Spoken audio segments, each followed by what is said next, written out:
नमस्ते, श्री स्वामी समर्थ. आज आम्ही निघालेलो फिरायला, मी गणू आणि आत्या, आणि आम्ही खूप मज्जा करणार होतो आज.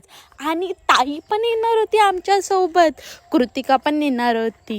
हे देवा, या पोरीने तर अजून तयारी सुद्धा केली नव्हती. आणि ही बघा, राहुलची सनस्क्रीन लावत होती. त्याला तर मी आल्यावर नावच सांगणार आहे. आणि थोडी ना केवढी घेते बघा. मला बोलते नाव सांगू नको, पण मी तर सांगणार बाबा. आणि आता आम्ही तो निघालेलो. या पोरीमुळे थोडा उशीर झाला. आम्ही आलो तरी हिने तयारीच केली नव्हती. आणि हा गणू माझ्या पुढे जात होता. मी बोलली मी तुझ्याबरोबर चालला. आम्ही मस्तपैकी जात होतो. आणि आत्ता आम्ही चालत जाणार आहे, कारण गणू आत्याला घेऊन गेला पुढे. आणि आम्ही चालत आणि ही पोरगी बघा चालायलाच मागत नाही. मी एवढी पुढे आली तरी ही हळूहळू चालत होती. आणि ते ताई आणि गणू आणि शोनी निघालेले पुढे.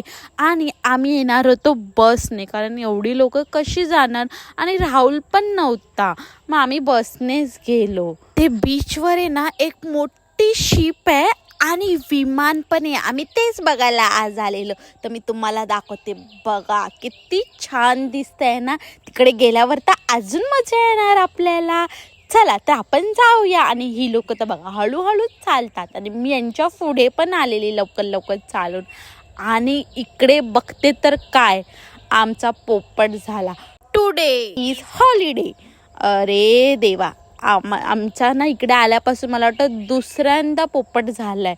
नेहमी आमच्याबरोबर असंच होतं आणि आम्हाला काय बघायला भेटलं नाही. मग आम्ही शोनीला तिकडे गार्डनमध्ये नेऊन खेळवलं. तिकडून थोडं बीचवर जाऊन मज्जा केली.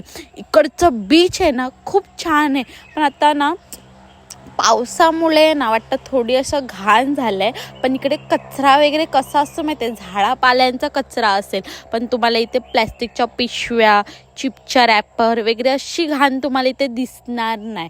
झाडांचा दिसेल. आणि ह्या बीचवर आल्याच्या नंतर तिकडे डोंगरावर ना मस्त पाऊस पडत होता. आम्ही बोला आता पाऊस येणार आहे, आपण इथून निघालेलो बरं. मग आम्ही इकडं गार्डनमध्ये गेलो. इकडे थोडं पुढे रस्त्याच्या पलीकडे गार्डन होतं. ठीक आहे, छोटं होतं, त्या जागेमध्ये त्या लोकांनी छान केलेलं. मग आम्ही तिकडे गेलो आणि तिकडे छान अशी फुलं आणि डेकोरेशन पण केलेलं गार्डनला.